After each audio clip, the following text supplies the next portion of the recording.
Welcome, everybody, to another episode of Start With You. I am Jon Brence, and this is the show that talks all about you, the amazing guests that I'm able to bring on. And I'm very excited to have the one and only MiradelleTarot, an incredible broadcaster, somebody who has been experimenting with the arts that connect us with the other world. I don't know. What's the best way to describe it? What's the best way to describe tarot? What'd you say? I think the best way to describe tarot is perhaps it's just a medium as a means of connecting with spirit. Ooh. Sometimes we can't always hear the messages. Some people can hear them audibly. Some people can feel things or see things. But for those of us who are not as adept at that, things like pendulums, tarot cards, it all helps. I love it. Now, little fun fact. So I grew up having many experiences with the spirit world. A little known thing. I will save those stories for another time. My mother basically passed that down to both my brother and I. But I'm very curious because, you know, for many of us who have experimented or used cards or other mediums to connect, there's usually a starting moment that really draws us towards this. And I'm curious, let's go back in time with you to what was the moment where you were like, I'm going to try this. I'm going to try this a little bit more. Yeah, so it's actually really interesting because it was back in 2021, so not that long ago. Let's just say 2021 was a very spicy year for me emotionally. There was a lot of chaos, a lot of loss, a lot of stress, tension, things that I was going through. And I had left the Christian church many years ago, but had always felt pulled to something spiritual, and I just didn't know exactly what that looked like. And one of my best friends had actually been practicing like paganism, witchcraft, and doing tarot for a couple years prior, and was like, would you like me to do a tarot reading for you? And I said, sure, not really knowing much about it at the time.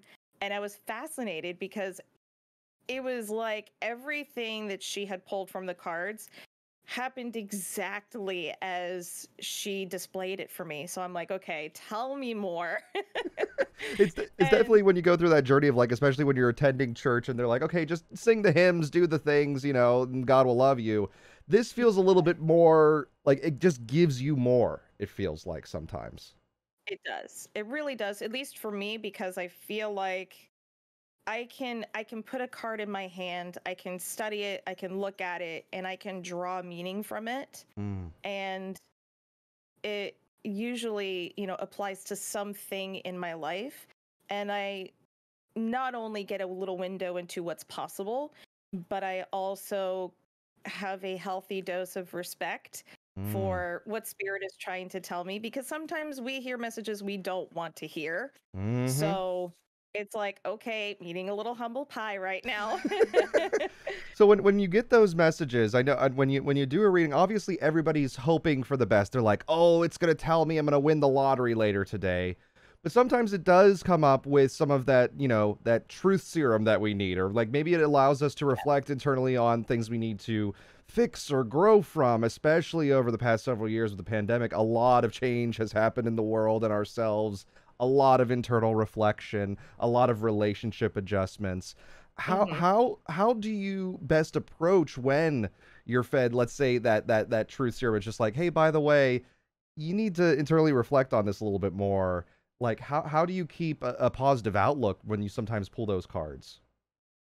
And I'm going to be honest, that's really tough. And I think it really, as much as people hate hearing this, it really does depend on the situation you're asking about. If it's something that's really emotionally heavy, sometimes we get ourselves into a cycle of being stuck in our trauma. And a lot of that can be solved by taking some initiative in our own lives. And I'm talking to myself entirely here because I have a lot to work on. Sure.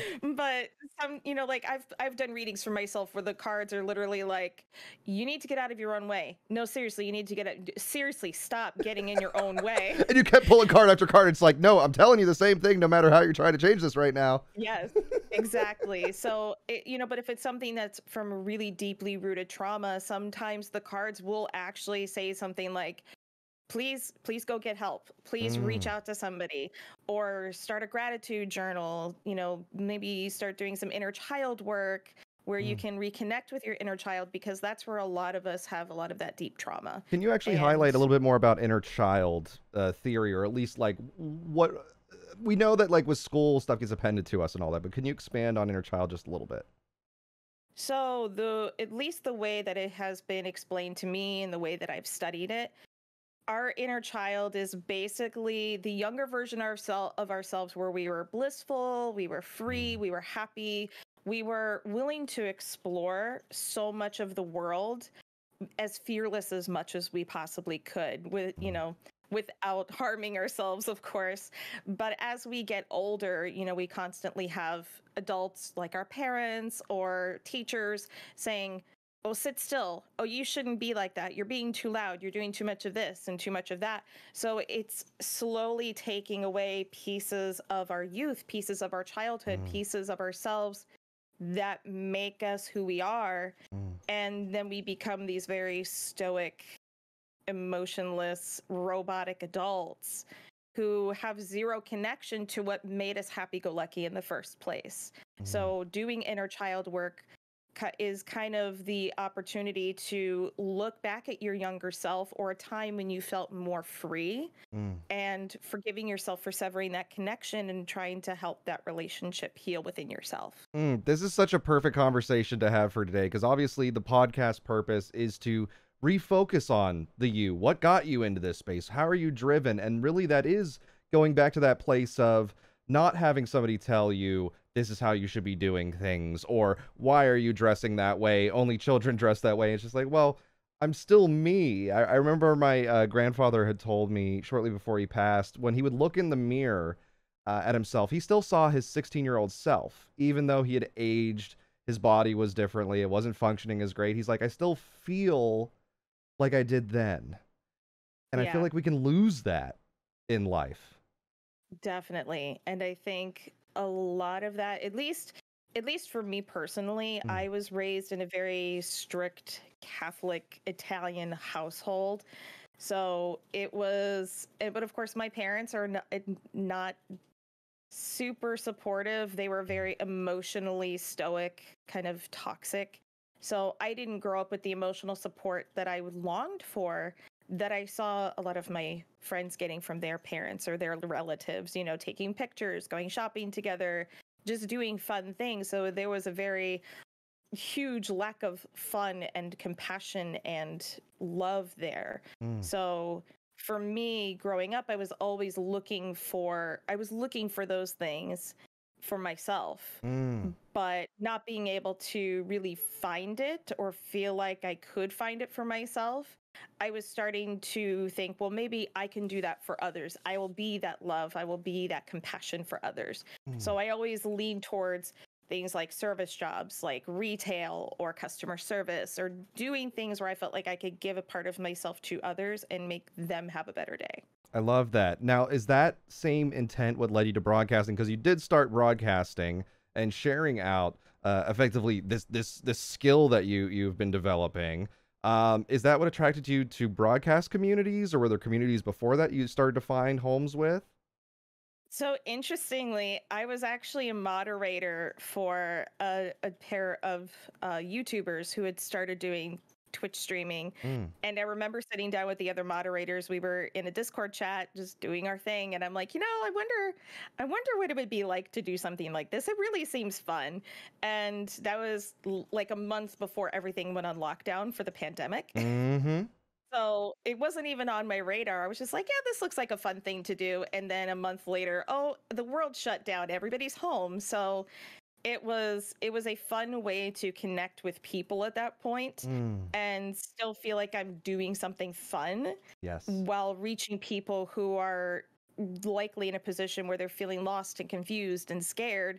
Mm. I wanted to be at least a little cozy nook for them to go to feel more at home, more comfortable, and loved, safe, that kind of thing. I love that you're providing that space to individuals on the internet, because as we know, the internet can be a hellstorm of an environment for us to have to navigate, especially those who are still, figuring out their identity or trying to find their place in the world. It can be tough to navigate. So it's really great that you've opened that space for your greater community, and you're attracting in those people who are looking for that type of space. I guess, have you been feeling the rewards yourself? Have you been discovering new things about yourself by opening this community for others to Oh, join? absolutely. Mm, It's actually really interesting because I would say, gosh, even a few months ago, because I do suffer from anxiety and depression. It's been a part of me for a very long time. So I always have this sense of imposter syndrome mm. and not really feeling like the things that I'm doing are worth it. And there's a whole deep rabbit hole about why I feel that way. I'd probably have to start charging for I these mean, I paying mean, somebody for that. I'm starting to think we open that door. But no, go ahead. Yeah, like here's your PayPal. No. Exactly, exactly. But my husband was like, "What is your purpose in life?" Like he Mm, literally just hit me with that bombshell one day. And he's like, "Do you have a purpose?" And I was like, "No, I don't know what my purpose is." mm, And I mean, that was probably late last year, so I was still kind of, learning, at least essentially for me, I was learning tarot mhm, and getting a lot more comfortable with it, doing readings for friends and things like that. So broadcasting doing tarot was not even on the radar at that time, even though I'm like, yeah, that might be cool. But no, I'm a gamer variety streamer. No, can't do that. And I think, and of course, I know, like, especially you have this conversation with people all the time that it's not always about the numbers. There's a lot more to your content than the numbers. But I was looking at my numbers, and my numbers were dwindling mm. extremely. And I noticed that when I was doing something like a random stream where I'm like, I don't feel like gaming today. Let's just chat. Or I'm going to crochet, or let's sew something, or let's paint something. Mm, Those were the streams where I got a lot more people. mm. And then I would do a gaming stream, I'd get like 3 to 5 people. Yeah. And I thought to myself, why am I not doing the thing that I'm truly enjoying doing that I wish I could do for more people? And Mm, it was more of that imposter syndrome, like, I'm not good enough at this. I can't do that.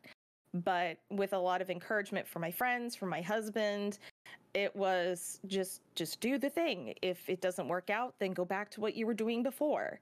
So I took the leap and I completely changed my content. I I love went that. from variety streamer to tarot streamer, and it was a shock for me. But Well, it's been the best transition that I think I've ever made, and the scariest one at that. I know it's scary because, like, oftentimes we're looking at content online. We're like, oh, we got to replicate or do what other folks are doing, and that's how I'll find my seat.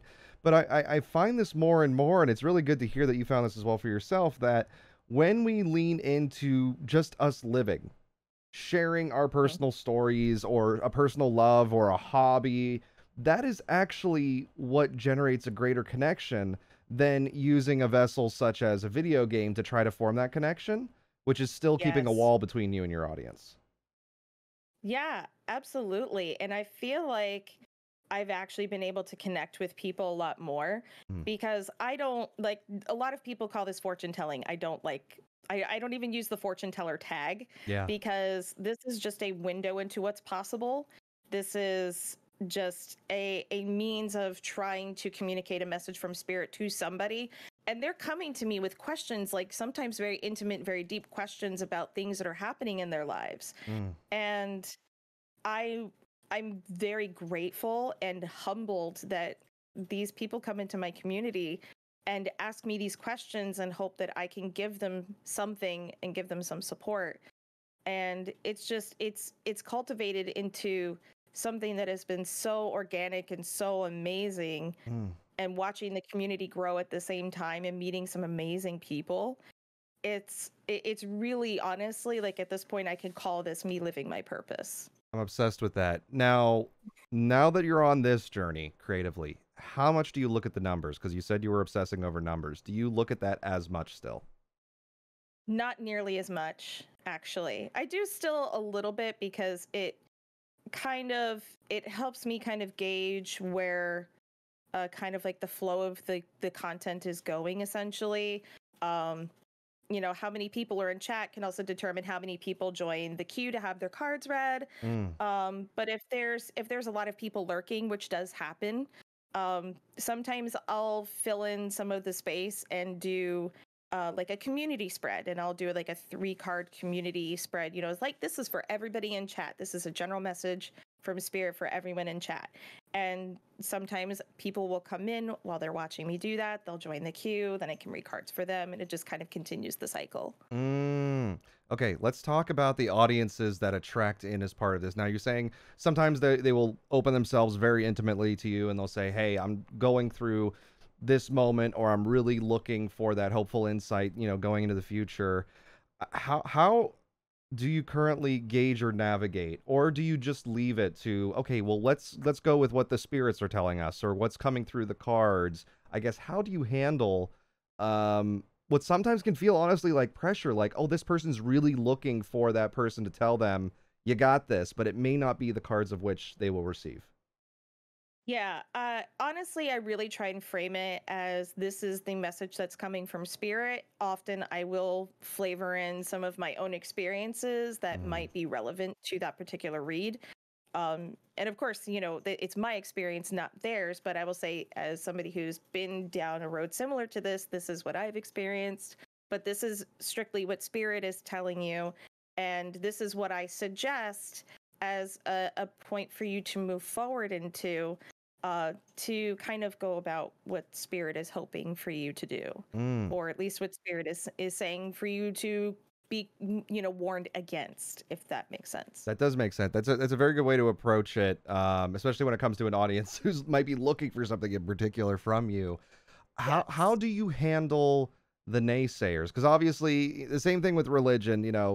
Growing up, I grew up in a Christian household, and it was, if you didn't believe in Christianity, you're going to hell. And I'm like, well, they don't believe in it though. So there's obviously all these differing beliefs and systems and stuff like that. How do you handle the naysayer, or the person who comes in as the skeptic that's coming into what you're doing? So interestingly, knock on wood, I haven't had anybody really come into my chat as a naysayer. I've seen it in other people's chats. Mm.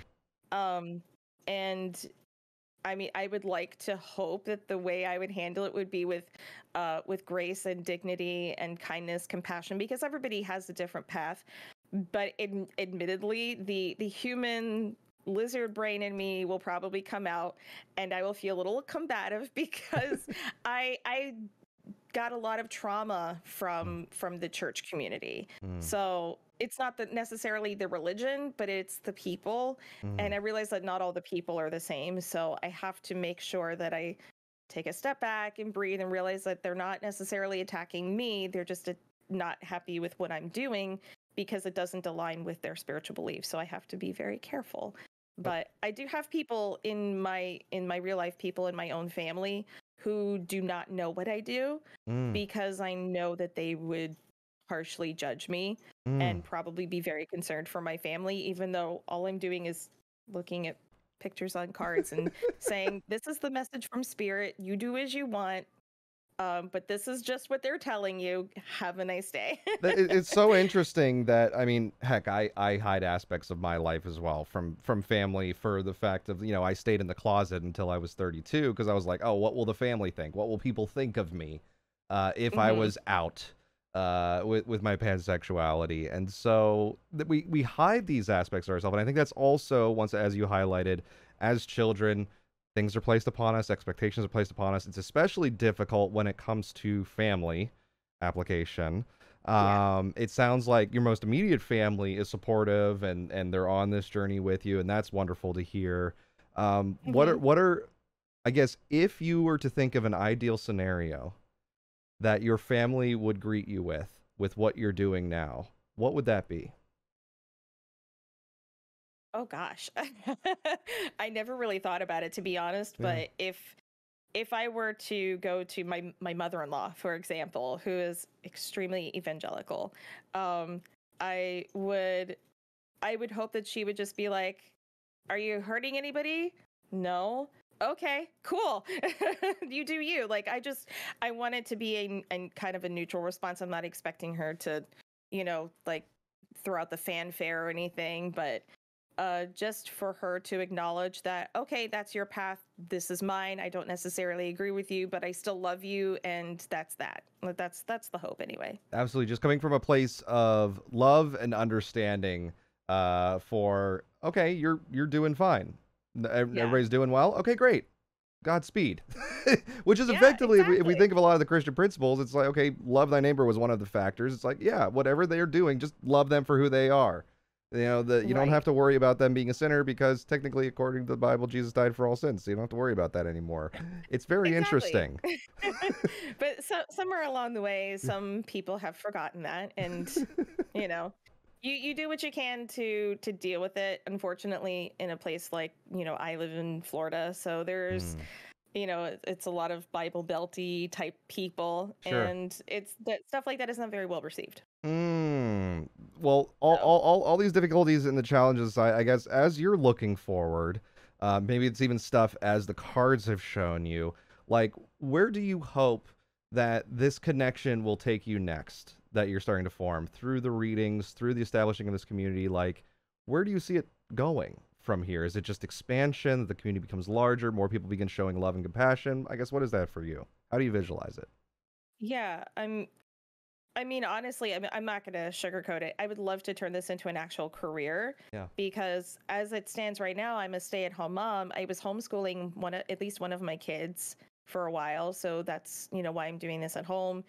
My husband is a business owner, so he's busy all the time. It would be cool to do something like this as supplemental income, and take some of the financial pressure off of him. But more than just that, I want to be able to reach people and spread the message of love and positivity, kindness, compassion, respect, perspective. Because I feel like our world is losing that more and more progressively every single day. Mm, And there's so many polarizing things happening in the news, happening in our world, our society, our culture. And I kind of feel like that this is the beginning of the end, so to speak, yeah. because there's just so much dichotomy out there that I'm I'm like grasping for dear life to try and hold on to whatever, kumbaya happy feels that we can hold on to. For sure. But, even if it's just little old me, at least it's somebody reaching out to another person, hopefully reaches out to another person, and maybe the cycle will continue. Absolutely, absolutely, and I think the messages of which you shared once again, reinstating and showcasing love, compassion, embracing the community in that way. I think all mothers out there can agree, like that is what you want your children to exemplify going out in the world. You want them to do good for the world. You want them to show this love and compassion. And I'd love to talk about your journey as a mother, because obviously you it's been honestly tough. You said you were homeschooling for a period of time. You're balancing the needs of the family because obviously your husband's doing the business. You're trying to take some of that burden off. How has journey been as a mother for you um over these past few years? Like a roller coaster. I I'll be honest, I never really saw myself being a mom. I wasn't really ready for motherhood when it happened. But, like my husband had been married for 2 years, and it didn't seem like it was going to happen. So I'm like, okay, well that's fine. I don't need kids. And then boom, all of a sudden, well, we have two kids now. And I wasn't really in the mindset of, oh, I want to be a mom. I was in my mid 20s. I was wanting to explore and live my life and do things that I never got to do when I was living at home with my parents. Mm, So in a way, I kind of felt like I was missing out. But at the same time, I'm like, well, I'm an adult. I have to take care of these kids. So I need to be the best that I can be for them. And I beat myself up often, going, maybe I should be more crafty, or maybe I should take them to the park more, maybe I should do this more or do that more. And then I think to myself, there's a lot of moms out there who do some very awful things to their children. And I'm not one of those people. So I guess I'm not doing terrible. yeah. So, and then like all of a sudden, one day I was like, hey, let's have a third one. My biological clock was like, hey, let's just do this one more time. It's no big deal, right? Yeah. So 3 kids down, and they're amazing. They're wonderful little human beings, and I love them dearly. But I'm definitely not perfect by any means, but they're teaching me a lot about myself and challenging me Mm. to be a better person and to do things differently than the way that I was raised, because I don't want to raise them in the environment that I was raised in. Like I was provided for. I had everything I needed. I got good grades in school, had a roof over my head, a full stomach, all that good stuff, but I didn't have the emotional fulfillment that I Mm. needed. So I want to make sure that I give that to my children and make sure that every night when they go to bed, they feel loved. Mm. And that is seriously the most important thing that I need to make sure I check myself on every day. Mm. I love all that you're saying. Some of it's ringing true for myself as well. As you're highlighting some of these things of like, now I'm reflecting on my inner child, and I'm like, shit, maybe I should be charging you for therapy here in a second. But it's very interesting how you're highlighting that you are learning from your children just as much as like you were learning through your life up to this point, but now you're learning things and perspectives that you may not have ever been exposed to if it weren't for having kids in your life. Yeah. And is there I guess, a key value that you're learning through observation of them or through what they're doing that you're seeing, oh wow, I could apply that more to myself even as you're observing them? The interestingly, I think driving home the message of self-love and self-esteem Mm, and independence is probably the biggest message that I give to them, mm, because I was raised in an environment where I was basically like my worth was tied to my grades or how much I did for my parents or what they expected of me and how well I performed. It was a very transactional relationship. mm, So anytime I did something wrong, it was, all these nasty things said back to me, and I felt like, well, I have no worth because if I'm not doing what they want, mm. then I'm a bad person. And still, in my mid 30s, I'm 36 now, and I'm still struggling with that mentality every single day. So, because that was so deeply rooted in my childhood, now that my children are coming of age and they're getting, they're getting older, they're in school, they're going to be dealing with peer pressure and all that kind of stuff.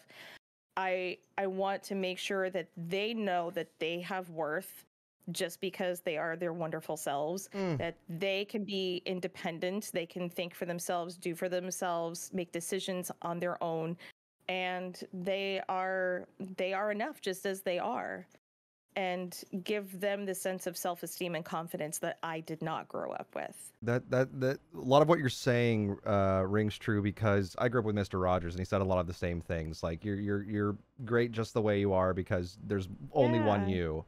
And I it's love Mr. Rogers. oh, okay, well, great. Well, that's what, like, some of the things you're saying are just like they're hitting home for me as a Yinzer because that's I feel that more and more, the more that we lean into just that love of self, the celebration of self. That's once again the purpose of this show is to tell the personal stories that we've gone through, and we all go through our challenges and our strife and our traumas and all these factors.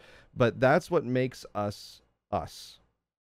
And by Yeah. celebrating that and showcasing that and encouraging each other to also celebrate that, I think that's what will get us out of, as you were highlighting, that the world is like, it's kind of like the beginning of the end, or kind of feels like we're already midway through what potentially might be the end. Yeah. And that's what will open up what you're seeking is the compassion, the love, the empathy, all the things that you've highlighted comes from just a understanding of you're you, you're great how you are. Just continue to be good and celebrate that other people are also uniquely themselves.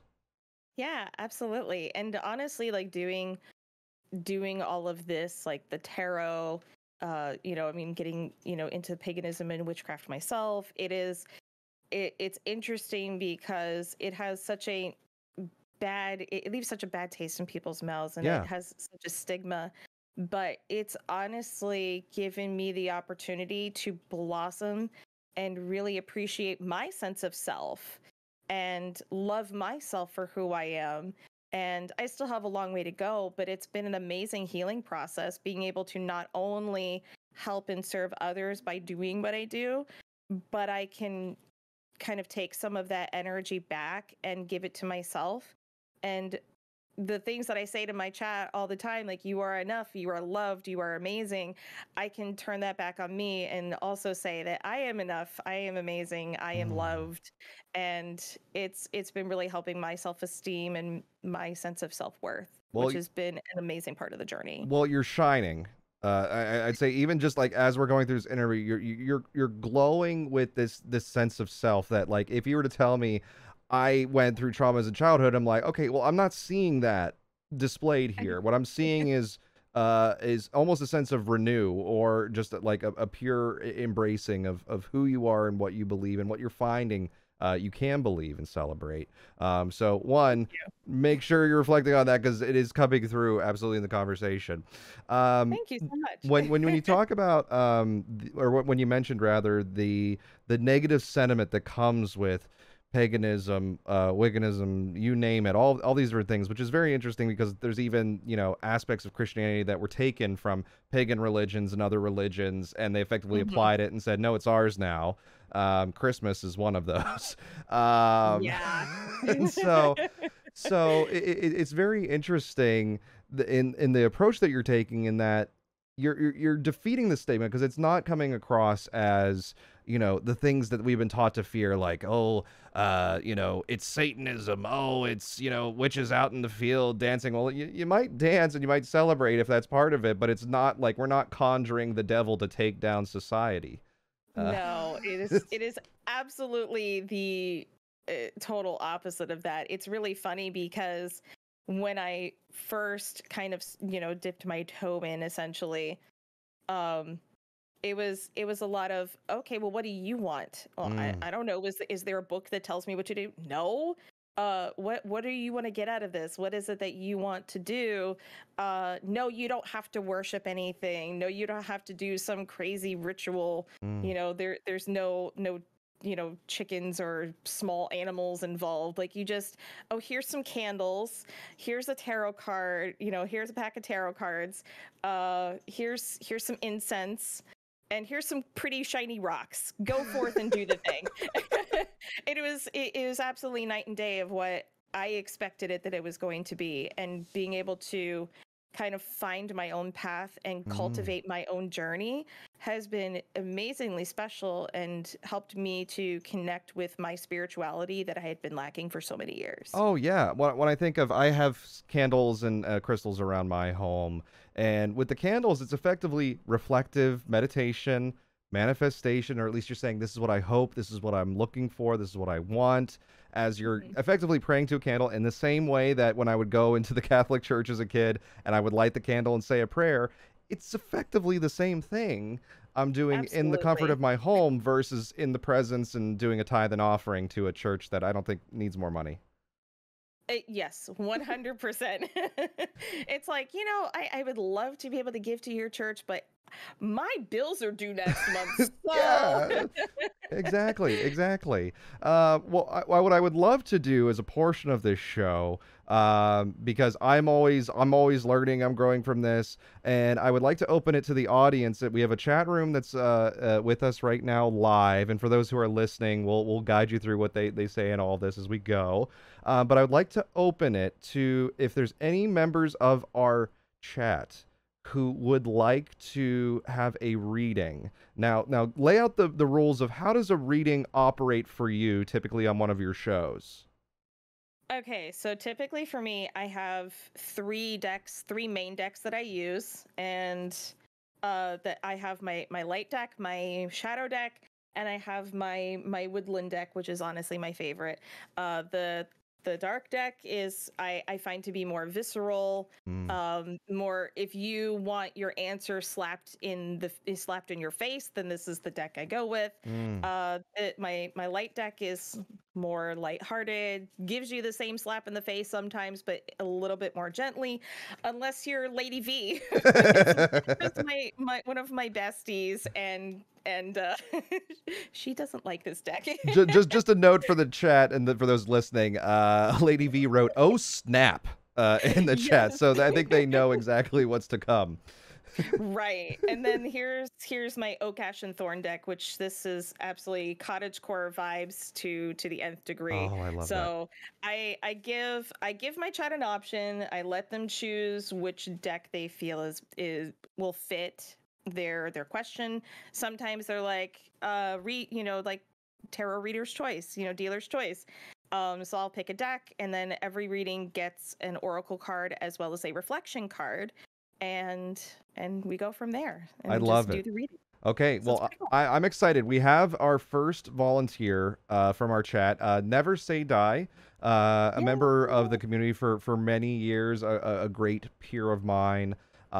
So Never Say Die, we're gonna dive in and give you a reading. I guess per those 3 decks, do you have a preference, Never Say Die, on which deck you would like to pull from? There was the light side, the dark side, and the cottage side. I like that. The woodland. Okay, perfect. So Never Say Die would like to dive into the woodland deck. All right. Okay. I am so And excited, by the way, internet. I love watching this exercise happen live. So yet I'm sorry I don't have my other camera set up so you can oh, see everything that I do. no worries. What I figure what we could do is, as you do the spread, as we're talking about the cards, just raise the card for the viewing audience, and obviously the listeners on the podcast will hear what was pulled. Never Say Die. Okay, so this is actually this is a question. So Never Say Die was curious. Do they ask a question? Should they give you a prompt? How do you prefer? So usually what I'll tell my chat is to ask an open-ended question, something that like if there's something that they are particularly curious about, or if they just want a general overall message from spirit. And depending on the reading, that's kind of what we go for, and Okay. see what happens. Okay, so Never Say Die. It's up to you if you'd like to post a generalized question. Obviously, not something super specific like "Will I win the lottery today?" or it's not something you would shake one of those 8 balls or whatever it is, the magic balls Yeah, at. exactly. Because if you ask a question like that, I'll give you an answer immediately. I'm basically a living magic 8 ball. So let's see here. And then if there's anybody else in the chat too, I figure we could probably do 3 readings as part of this. So if there's others, I'm open to general guidance from the ether. Okay, they just want a message. All right. Oops. It would help if I didn't drop half of my deck when I'm trying to shuffle it. The spirits are telling you don't need that half. Right? I also pull my cards kind of differently than a lot of other readers. I fan mine out and I pick them intuitively. I let spirit guide me. Some people just draw from the deck, but that's not me. That's great. So we'll do 3 cards. And usually as part of this process, I kind of like I feel energy with my right hand, so I can kind of tell like the general area of where in the deck I need to be guided to. Yeah, that's very interesting because that oftentimes most intuitives will say this, and people refer to it as the 6th sense being located on your body in some location. Some people have it sometimes behind their neck that they will get their sense, or it'll be in their hands, their arms. They'll feel it in their heart or their chest. So it's very interesting where each person will find where the energy draws from and pushes them either towards or away from something. Oh yeah. It's amazing. Like when I see other readers, it's interesting like where they get like tingly feelings or how they feel the energy, and it's so unique to everybody. And something I'd highlight to the chat too, we all innately have this ability. People say, "Oh, well, I don't have the ability. I don't have this way to connect." I can guarantee at some point in your life, you've walked into a room. Let's say it's a business meeting or you came home late and you know your parents are going to be up and you feel the energy in the room different somewhere in your body. That is what effectively this is in its simplest form. Now, you can expand that to use across the entirety of your life and everyday situations. You can find joy from it. You can find, obviously, moments where you're like, I need to get out. Those tingles can be felt regular commonly, and most people do feel them, and that's what the sixth sense is. Mm-hmm. Yep, absolutely. All right, so never say die. So the first card that I pulled for you is the Four of Cups, and it comes out upright. So in this particular deck, each of the different suits is represented by a different woodland animal. So in this case, we have the squirrels for the cups, and all the little acorn caps are the cups, and it's this poor squirrel is actually turning its back on the cups that it's collected, which is kind of indicative for me about some apathy. So there's, I think, just energetically, this is because this is the suit of emotion. So emotionally, you're feeling kind of down, apathetic, probably. I think maybe it's centered around a particular situation. I think maybe like because this is emotional, this is a very personal thing. I don't think it's anything in particular. It's not like about work necessarily, but maybe something in your own personal life. And you're just kind of feeling kind of emotionally stagnant. Then we have some actually major arcana coming in with the reversed Hermit card. And this one's really cute. We have this one represented by a hedgehog. And normally when we talk about the Hermit card, it's all about contemplation and, looking inward. But this, when it comes out reversed, is more about you are closing yourself off. You are not being, you're not necessarily looking inward to pause and reflect, but you are just shutting yourself away because you don't know how to, deal with or kind of understand the feelings that you're going through. So I think that's really super tied into this feeling of apathy. You're like, well, nothing in this particular situation feels right. It doesn't resonate and I don't know what to do. So I'm just going to blah. It's like I'm getting just a very blah feeling from this. And there's no, you're at least in your mind, you don't feel like that there is a light at the end of the tunnel, but there really is. You just have to look for it. And that's followed up. We have the Two of Pentacles, and the pentacles in this deck are represented by our cute little rabbits. And of course, rabbits are a huge symbol of abundance and fertility. Now, because they are technically coins, so the coins could be a representation of financial abundance, but I also see it as emotional abundance or personal abundance in general.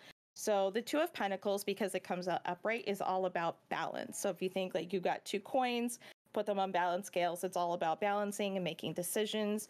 So the message that I'm kind of getting is that whatever is being represented here, this apathy, wherever this is coming from in the Four of Cups, whatever is causing that apathy, you have to make a decision. And that's what this is all about. It's time to make a decision about, where do you want this situation to go? How do you want the situation to be handled? How do you see yourself progressing? How do you see yourself moving forward based on how you decide what your path should be? And hopefully that'll help things kind of pick up for you. I love it. I love it. Whew. This stuff, I mean, when it, oh, wait, what just happened there? Okay, so I got two more. Oh, so heavens. Okay. I pulled a reflection card and an oracle card, and I'm actually really excited because this one says the end of a tough cycle approaches. And this is from my Moonology deck. This is called the full moon in Capricorn. So full moon is usually represented, represents like big full energy, and whatever's represented in the Four of Cups, whatever that emotional situation is, it sounds like it's coming to an end. So just be ready to embrace, brace yourself for impact. And oh, this is interesting. Okay, so the reflection card that I pulled says, "Am I truly at peace with my past?" So I have a feeling that this might be a little bit of a past reflection that might need to, that I think whatever it is, it's, you know, maybe something from your past that is emotionally having an impact on you, and it's continuing to have an impact on you at this point in time. So something that you might need to contend with moving forward. As highlighted by Lady V, goosebumps on this side. I feel like all of the cards just flowed together so well into a narrative. I guess never say die. I know you were saying accurate so far as they were going through the first two cards. Oh my god, there we go. Okay, never say die just wrote, I'm almost done with my bachelor's BA. Is that bachelor's Bachelor of Arts, I think. Bachelor of Arts, trying to find a new career and a new state to live in. I feel closed off from people here because we're planning to leave. My past life as a cop has made a huge impact on every choice I make. Whoo! Wow. Goosebumps all over. And you know, I'm really glad that resonated.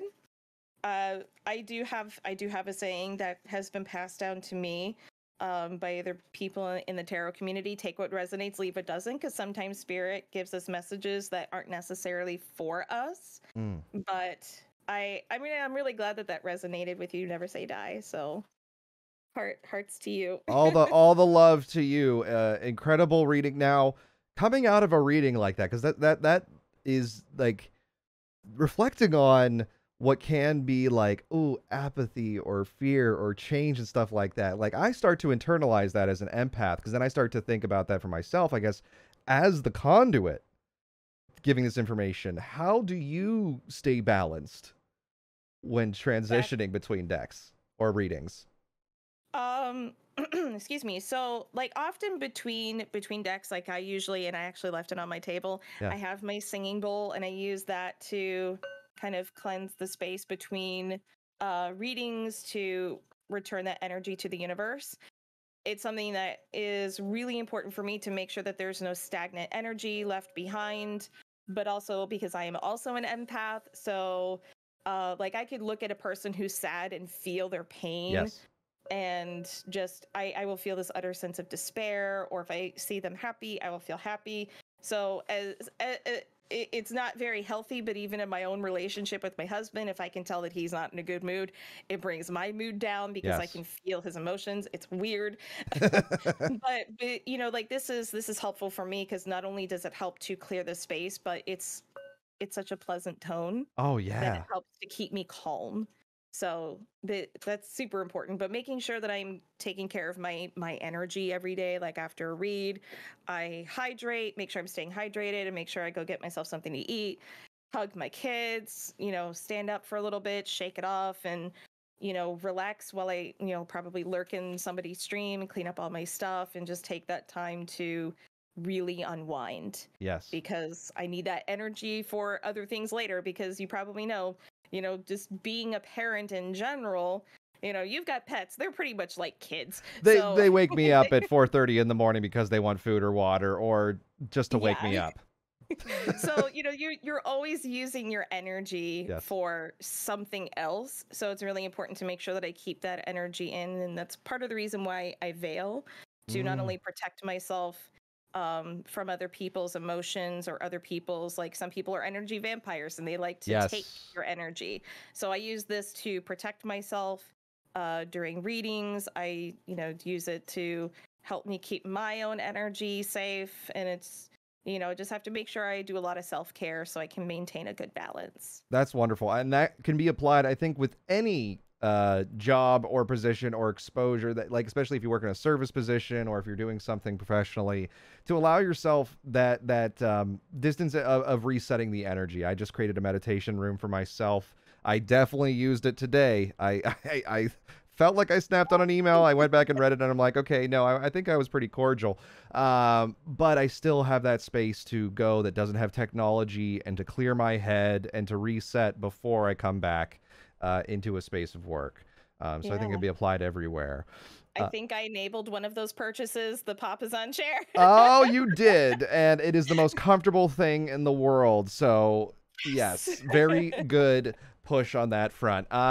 So we have another individual in our chat who would like a reading. Pixel Rose, if you could pose your question, and once again keep it open, and then also the deck of which you'd like to use. Oh my heavens! And a thunderstorm literally just broke in Never Say Die's area. So literally, you caused a weather change. Spirits who just sent a message. They're literally rain pounding on windows and thunder storming now in their area. So coincidence? I never think so. Yeah.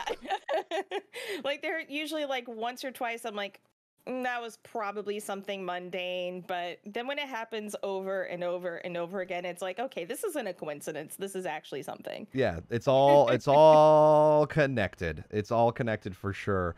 Yes. Have you found that as you do readings for yourself, that you see your day start to shape in certain ways as you do the reading, either based on like what you're putting out there, or like do you notice like weather shifts or overall mood shifts in the world around you or the people around you? Have you ever noticed stuff like that?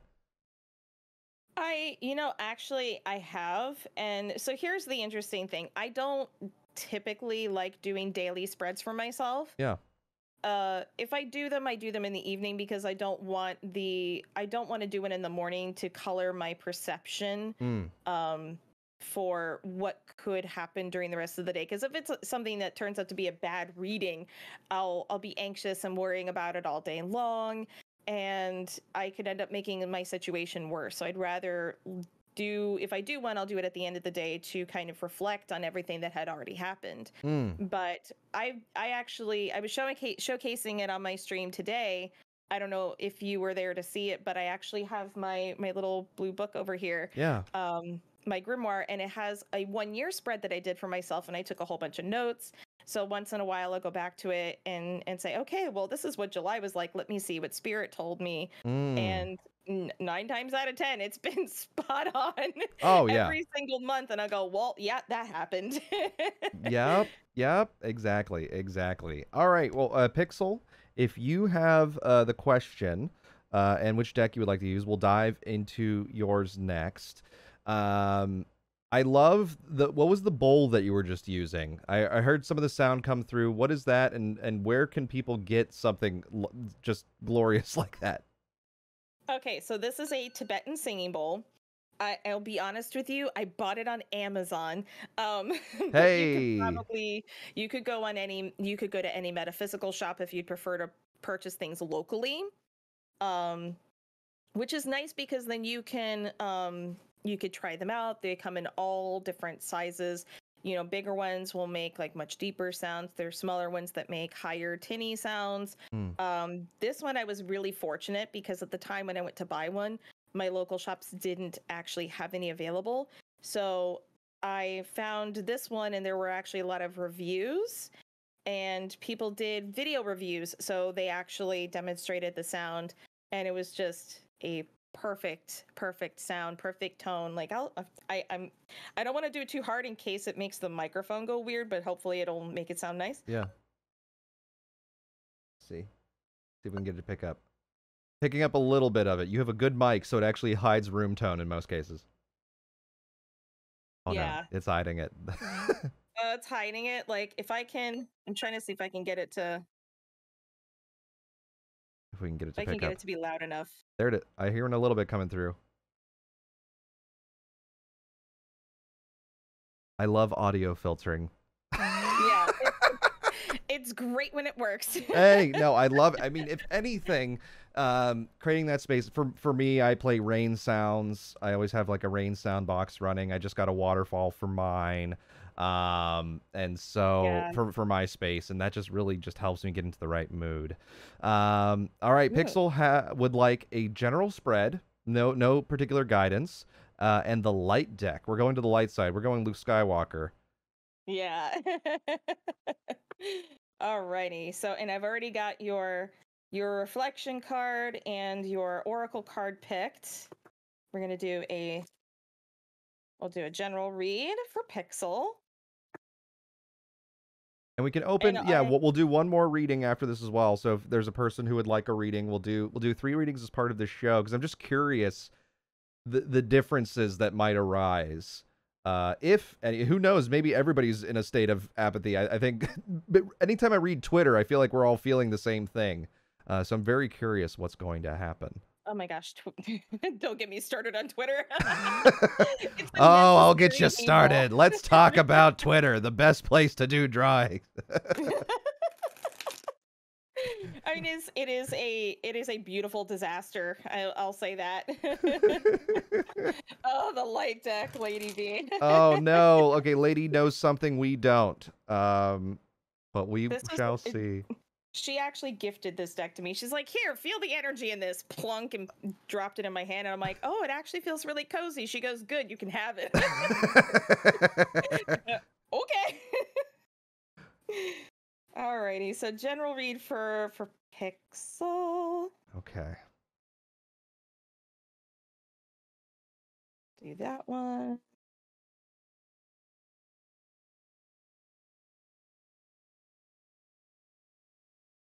I'm even watching, for those who are just listening, I'm watching the behaviors of MiradelTarot as they're pulling cards. You can definitely tell there's a shift in energy, a shift in posture, a shift in the way you're operating. Oh, it looks like a card was just very hot all of a sudden. That was it was strongly tingly, let's put it that way. Oh, heavens. I've Okay. been getting a lot of that today. Okay. It is cool as hell, but it is weird. Oh my gosh. Wow, okay. Well, this is cool. All right. So we are coming out the gate with the reversed Chariot. So we're seeing the reversed Chariot coming up again, saying that you are lacking direction, you are not really sure where to go. You may have a few options of what you want to do as far as moving forward with something in your life, but you're holding yourself back. There's a sense of you holding back. uh I kind of get the vibe that this is you're trying to please somebody else, and that's why you're holding yourself back. There's something that you would really like to do, but you're just not feeling it. You're not being a self-starter. You're holding yourself back for other people's means. Which interestingly brings me, like, your next two cards are both in the wands. So we have the reversed Queen of Wands. Now, normally when our queen is upright, this is about courage and passion and joy. But because it's reversed, I mean, I'll show you this in the upright. So literally the Queen of Wands has light coming out of their hand, which is incredible. Wands are a suit of action, a suit of movement, just a really passionate group of cards. But because this did come out reversed, this is kind of about jealousy, some insecurity. I think a little bit more insecurity, maybe a touch of jealousy, but I think it's more strongly leaning towards insecurity, not really feeling like you can move forward, not really feeling you can make progress in the area that you want to make progress in, because again, you're listening to everybody else's voices and not really listening to your own. And that's a problem. So it's time to raise your voice up and listen to your own voice. Look at yourself in the mirror and say, what is it that I want? What is it that I need? And screw everybody else. Because we follow that up, which I absolutely love that this came up as the last card. This is the King of Wands. So this is the final card in the Wands suit. This is all about overcoming challenges and being a leader, standing up for your own strength and power and courage. And I think if you are able to stand up for yourself and get out of that uncomfy territory, that you will eventually come into your own and you will be the leader, the hero of your own story. Take time to breathe out. So this is a call for you to step back, take a big old deep breath, breathe in the positivity and breathe out the BS. So take some time for you. This is an opportunity for you to step back and reassess what is truly important for you, and really really think about the people that you're surrounding yourself with. Who's in your tribe, who's in your inner circle, who is there to lift you up and support you and love you and encourage you to keep moving forward, and who's holding you back. And if you can figure out who or what even is holding you back, is there a way for you to safely and effectively purge those things or those people from your existence so you can move forward in a more positive way? Mm. I can't make this up, I swear. It says, what is one thing I can remove from my life that would improve it? Wow. Oh my gosh, that's wild. That's wild. That's just Excuse me with saying holy shit. I mean, I almost did too, so you're not alone. But this was and interestingly, this was when I was like, "Ooh, my hand feels weird." This was the card that came up, the very last one. So that King of Wands energy is definitely there for you if you are able to kind of take that step to purge all of this gross energy that's in your existence, that's in your life. Then you'll be able to really bring it home with this courage and strength and leadership in your own life.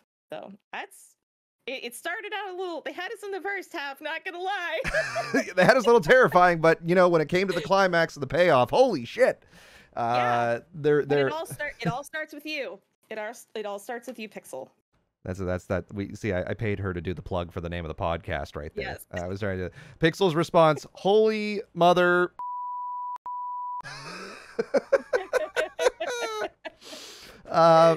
We have one more. We have Brightor. Is it Brighter? Brightor? I'll just call Brightor. Sounds so extreme. It sounds so extreme. Bri, if you have a question and a deck you would like to use, we'll do one more reading live. But then also, just as a note for everybody, Miradelle streams on Twitch these readings on a regular basis. Talk about your schedule before we dive into the next reading. Schedule. So I attempt to do Tuesday, Fridays around 1:00 in the afternoon Eastern time. Because kids, it doesn't always work out that way. I also have some health problems that I'm kind of dealing with and potential surgery coming up. So it's been a little touch and go, but typically Tuesday, Friday, 1 p.m. Eastern time is when I like to do my readings, and people can come in. And if you're at least a follower, you can get a reading. Subscribers and VIPs get yeeted to the top of the list. So there are some perks for people who stick around in the community and are supportive and are active and help lift up everybody else. So I love it. It's pretty cool. I love it. All right. Well, looks like a bride wants to go to the dark side. They want to pull out their inner Anakin. They want to talk about how sand is coarse and it gets everywhere. Like they want to go full prequels on us. Do you have a question, or do you want to keep it open, Bri? Join the Discord. Yeah, thank you to Sister for posting my link tree. All of my stuff is there. Okay, Bri is looking for guidance, general guidance. All right, I like it. I'll give this one a really good shuffle, as we used it earlier. Yeah, I know a lot of readers that they just pull from the top of the deck, so they only shuffle one time, but I don't. It doesn't really vibe with me. So yeah, I like to make sure everything is mixed up really good, so everybody has an opportunity to really get a full picture instead of just what's been drawn. Yeah, I definitely don't want to play it poker style. No. All right, so we've got this one.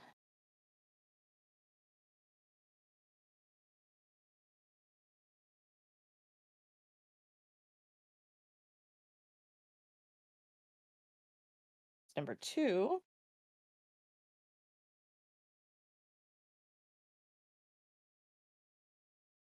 Making me dig deep in the deck here, dude.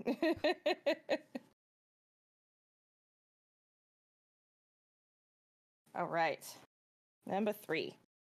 I'm fascinated, as I highlighted earlier, I'm fascinated by how you go through effectively shared intuition, like from the space, because they're trailing through, you're pulling this out from the space around you, how it goes through your body and how you're able to identify it. I wish a lot of more of us went and trusted our gut a little bit more, we can refer to as well. Yeah, and that's something that I've really had to work on for Mm. myself because I did not have such a deep connection, I would say even like 5, 6 months ago. It's Mm. really gotten very strong the more that I've trusted myself Yes. and trusted my ability to read the messages. So Yeah. it is definitely something I've had to work for, but I think it was just something that was there the whole time. I just had to trust myself to really dig deep and find it. Yes, it's learning to use the muscles again, as you said. The same thing of like reflecting on inner childhood of all those things being removed from us. You have to retrain the muscles and open yourself again to Hmm. these things. All right, so we have the reading here. Yes. All right. So we are starting out with the Page of Wands. And the Page of Wands is all about, freedom, excitement, exploration. So uh, I want to say that it's not specific to like just, a relationship or just career. It's like kind of all encompassing. There's this sense of, like excitement for the future, maybe even a little anxiety, but there's definitely this fervor, this, oh well, I wonder what would happen if I did this, and wanting to really explore that and move forward into this new idea or this new thing, because it's going to have a really huge impact on you personally. But it is, like I said, it is all encompassing. It kind of ticks off all of the boxes of everything that you experience in your life.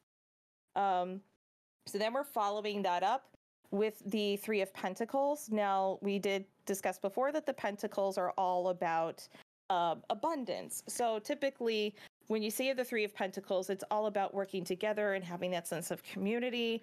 But because this is coming out reversed, there's a disconnect. So you have excitement over whatever this thing is. It's some kind of a new venture, something that you're kind of diving into. um but I don't want to say that there's going to be a problem in your like immediate circle, like not your immediate friends or your immediate family, but there is going to be something or someone, maybe on the outside looking in, that is going to kind of cause a rift in this excited pattern of movement for you. Mm. Might try and throw a wrench in the works, but in the end, it's not going to necessarily stop your progress. It's more of just a voice that you have to basically put a firm boundary on and say, no, to you're not allowed to impose your thoughts and feelings and behaviors on me, because I am moving, I am making progress, I am doing the thing. Leave me alone. You do you. And that we follow that up. The final card is the Three of Cups. Yes, sorry, Three of Cups. So this is actually about community and friendship and happiness. So, which is interesting because, in the upright, the Three of Pentacles is what that represents, but we're following that up with the Three of Cups, which also represents that sense of friendship and community and happiness. So as long as you can assert your boundaries, you can continue progressing forward with this thing that you were trying to do. And in the end, it might end up purging those negative people, those negative thoughts out of your periphery, and leaving you room so you can celebrate and enjoy the fruits of your labor. Slow, careful nod. And Pixel was highlighting in the chat as well just a bit ago that their reading was spot on. That it was definitely ringing true with what they're going through as well. So they said thank Oh, you for that as well. So you are so welcome, and it's my pleasure. So your oracle card, Brightor, is to surrender to the divine, and this is one of the full moon cards. So when I see this card come up in a reading, when it's all about surrendering to the divine, it's not like, okay, I'm just going to pull a SpongeBob and let the magic conch do everything for me and make all my decisions. This is okay, I've made my decision. This is what I'm going to do. I am asserting my boundaries. Now I'm going to let the chips fall where they may, now that I have done an action. So it's not just, oh, well, I'm just going to sit here and twiddle my thumbs and wait for things to come to me. This is, I have made movement. I have done this action. I've done this thing for myself.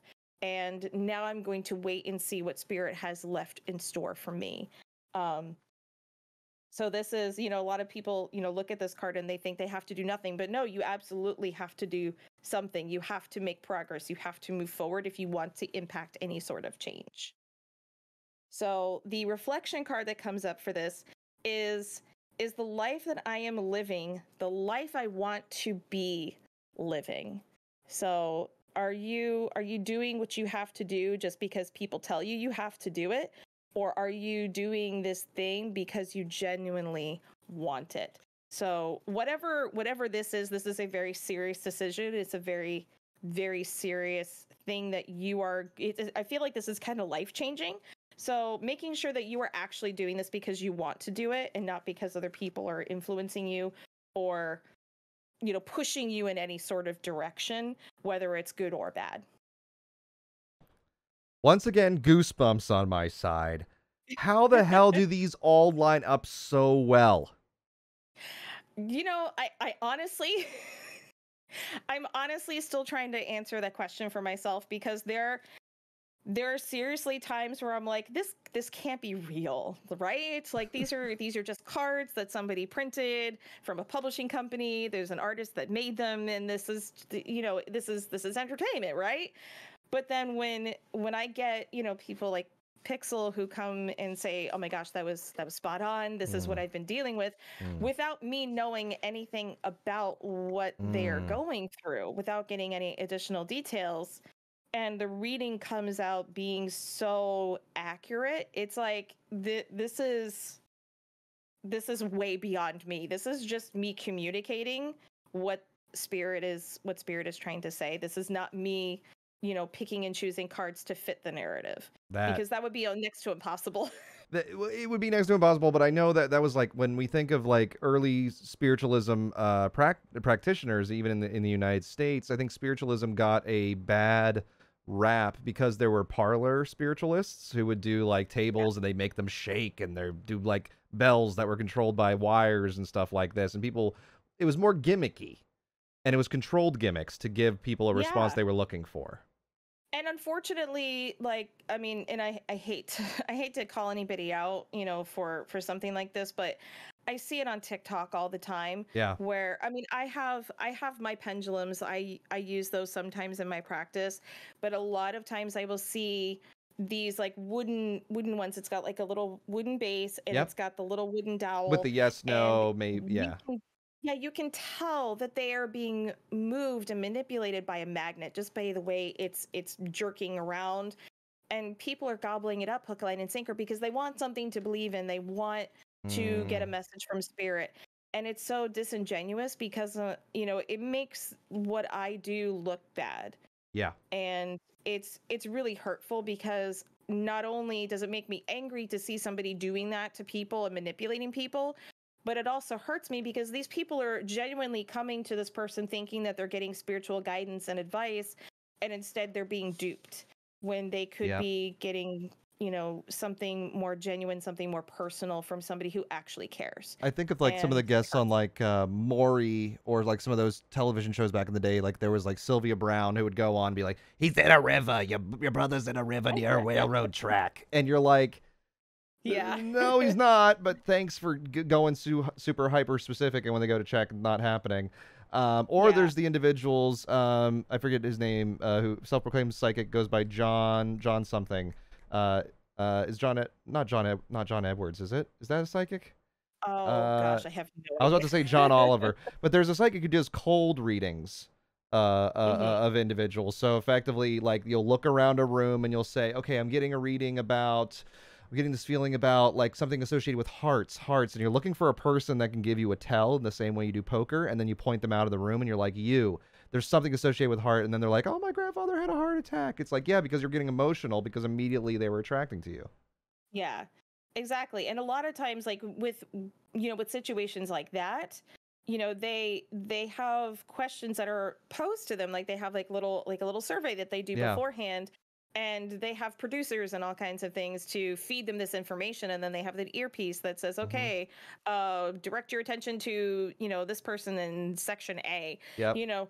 But the unique thing about doing tarot readings on a platform like Twitch, um, I can, I'm in the comfort of my own home. I don't know the majority of the people who are coming into my chat and asking for reading. I don't know anything about their lives. Oftentimes I don't know, I don't know anything about their orientation or where they live or who's in their family, who's alive and who's not. I don't know anything about their career. So I'm really just drawing on nothing more than the question that they present to me. And I Mm. specifically ask people, do not give me any further details, because I want to try and see if I can get the message organically Yep. and understand it for myself without any additional input. So, kind of like with Pixel earlier, Mm.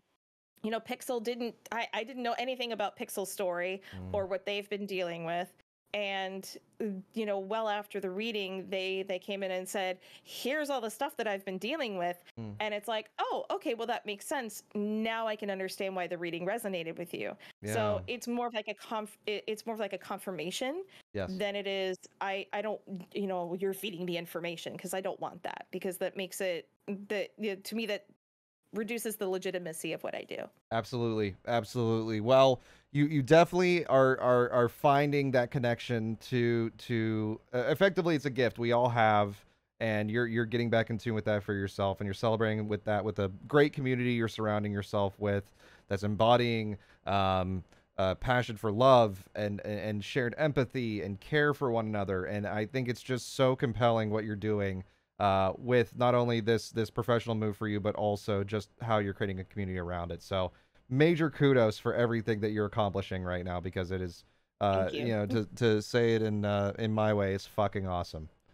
Yes. Fucking awesome. I love it. There it is. So how can people connect with you on this? So if listeners are listening to this, or even the viewers in chat want to, once again, they want to maybe potentially get a reading from you, or see you do more of what you do, how can they once again do that? So, as we mentioned before, I do stream on Twitch every Tuesday and Friday around 1 o'clock Eastern time in the afternoon. I also offer paid readings. You can actually get I think Sister posted it in the chat earlier, but I have a link tree. It is linktree / Miradelle, and you can see all of my links for my coffee page, where people can pay for readings on the coffee shop. I even have merch that I just released, You Are Enough merch. And I've got some shadow work journals and some reflection journals on there for people to write down their deep thoughts, or, perfect place to write down your inner child work if you're trying to make notes for yourself. So these are all ways that you can support and connect with me. And my Discord is even on there. And, if anybody has anything special they want to talk about spirituality in general or about tarot, that is an excellent place to start. I love it. I love it. Thank you so much again for coming on the show, for sharing your gift with us, Thank for the you. chat being our wonderful participants in this conversation. This has been fantastic, and I'm wishing you just only success from this day forward. And I share that same kind of pessimism at time of like, oh, we're nearing the end, but you know what? I like to think of it as like, sometimes things have to fall apart in order to be reborn even brighter. So I feel like there are brighter days ahead, and I don't mean the sun getting hotter and us burning alive. Yeah, exactly. Well, If we're looking at this from a tarot perspective, we are in the Ten of Swords phase, and it's pretty bad, but we can only get better from here. So that's it. That's it. Well, thank you so much again for coming to the show. To all of our viewers and our listeners at home, I hope you have a great today and an even better tomorrow. We'll see you next time, everybody. Take care. Thank you for tuning in. Bye bye. thank you. Bye bye.